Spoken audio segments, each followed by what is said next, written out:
Hello friends, मेरा नाम है रुद्रांश त्रिपाठी। आप देख रहे हैं फैक्ट्स वेंचर।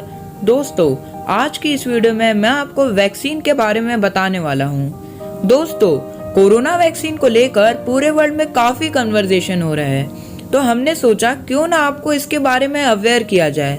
दोस्तों, आज की इस वीडियो में मैं आपको ये सब कुछ बताऊंगा।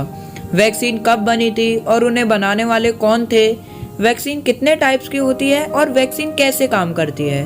तो दोस्तों, आज की इस वीडियो में आपको काफी इन्फॉर्मेशन मिलने वाली है, तो वीडियो को स्टार्टिंग से लेकर एंड तक विदाउट स्किप करे देखिएगा। तो चलिए शुरू करते हैं।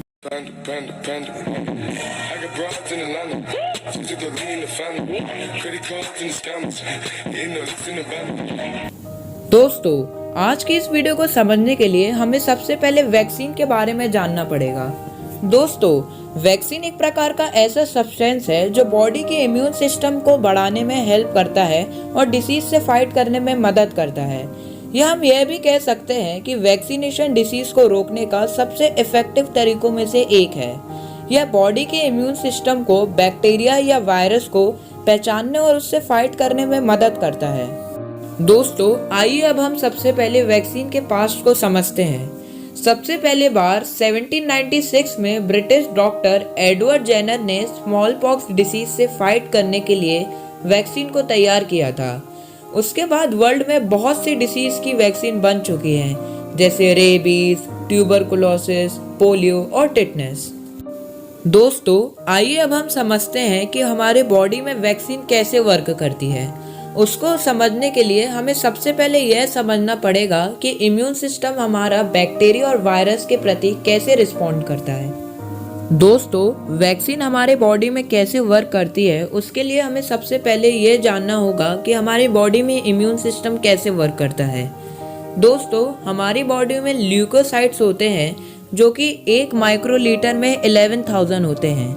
वो हमारी बॉडी में एज अ पहरेदार काम करते हैं। वो हमारी ब्लड स्ट्रीम में चारों ओर घूम के देखते हैं कि हमारी बॉडी में कोई फॉरेन एजेंट जैसे वायरस या बैक्टीरिया तो नहीं है। अगर हमारी बॉडी में कोई वायरस या बैक्टीरिया मिलता है तो तुरंत माइक्रोफेजेस को बैटल ग्राउंड में बुला लेते हैं। फिर माइक्रोफेजेस बैटल ग्राउंड में आके जितने भी वायरस और बैक्टीरिया हैं उन्हें खा जाते हैं। लेकिन अगर वो वायरस या बैक्टीरिया बहुत ज़्यादा स्ट्रांग हुआ तो मैक्रोफेजेस तुरंत न्यूट्रोफाइल्स को बुलाते हैं जो अपने साथ आते हैं और उनको मारने की कोशिश करते हैं। लेकिन अगर वायरस और बैक्टीरिया उससे भी ज़्यादा स्ट्रांग हो तो उस केस में उन लोग को डेंड्रिटिक सेल यानी कि head of the immune system को बुलाना पड़ जाता है। दोस्तों, फिर हमारे इम्यून सिस्टम का हेड यानी कि डेंड्रिटिक सेल बैटलफील्ड में आता है। फिर जो भी इंफॉर्मेशन उसे वायरस या बैक्टीरिया में से मिलती है वो टी सेल्स को जाकर दिखाता है। फिर उसके बाद टी सेल्स की ट्रेनिंग होती है और जो टी सेल्स उनमें से क्वालिफाई हो जाते हैं वो खुद को बहुत ज़्यादा अमाउंट में मल्टीप्लाई करने लगते हैं और उनमें से कुछ T cells memory T cells बन जाते हैं। दोस्तों, मैं आपको बता दूं कि मेमोरी टी सेल्स का काम होता है जो भी वायरस या बैक्टीरिया हमारी बॉडी में एंटर हुआ है उनके डाटा को लाइफ लॉन्ग स्टोर करने के रखना, जिसमें अगर वो डिसीज़ हमें दोबारा हो तो उसके खिलाफ हमें जल्दी एंटीबॉडीज़ बना सके। जैसे कि आपने सुना होगा कि किसी को एक बार स्मॉल पॉक्स हो जाए तो उसे दूसरी बार स्मॉल पॉक्स नहीं होता है, क्योंकि उसकी बॉडी उसके प्रति इम्यूनिटी डेवलप करके रख चुकी होती है। फिर दोस्तों, टी सेल्स जाके बी सेल्स से मिलता है। दोस्तों, आपकी जानकारी के लिए बता दूं कि बी सेल्स को वेपन फैक्ट्री भी बोलते हैं, जो बहुत ज़्यादा अमाउंट में वेपन यानी कि एंटीबॉडीज प्रोड्यूस करता है। फिर टी सेल्स जब बी सेल्स को बताता है कि हमारे बॉडी में कोई घुसपैठिया आया है तो बी सेल्स भी खुद को बहुत ज़्यादा अमाउंट में मल्टीप्लाई करने लगते हैं।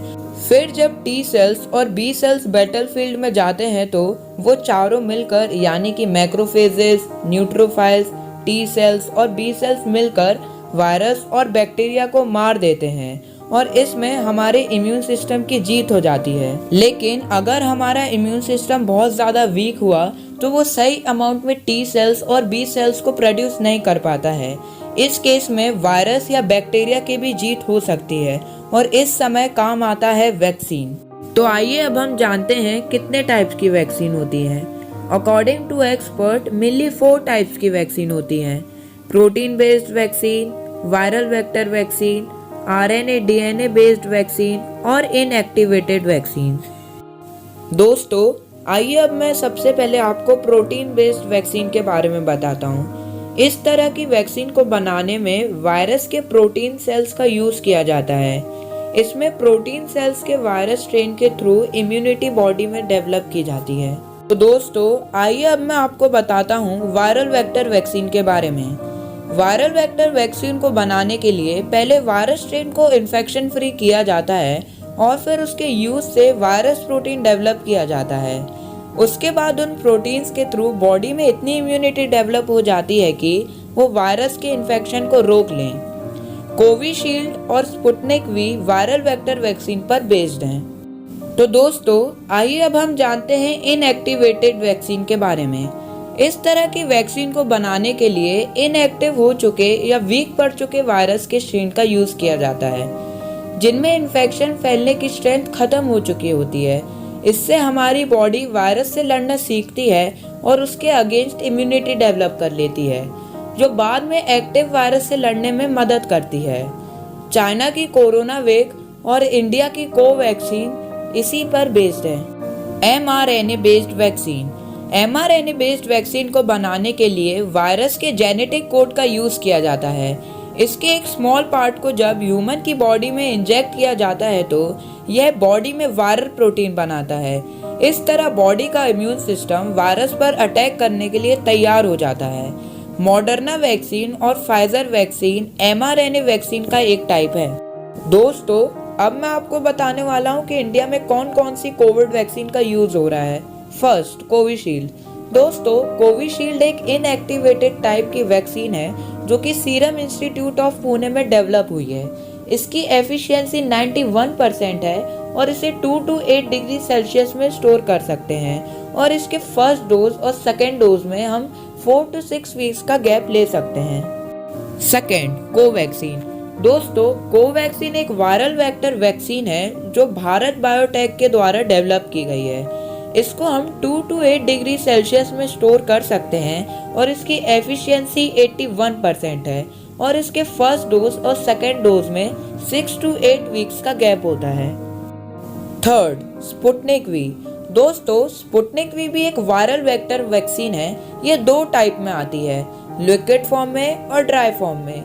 इसके लिक्विड फॉर्म को हम 18.55 डिग्री में स्टोर कर सकते हैं और ड्राई फॉर्म को 2 to 8 डिग्री सेल्सियस में। ये गेमालिया रशिया में डेवलप हुई है और इसकी एफिशिएंसी सबसे ज़्यादा है जो कि 92% है और इसके फर्स्ट डोज और सेकेंड डोज में 21 डेज से लेकर 3 मंथ्स तक का गैप होता है।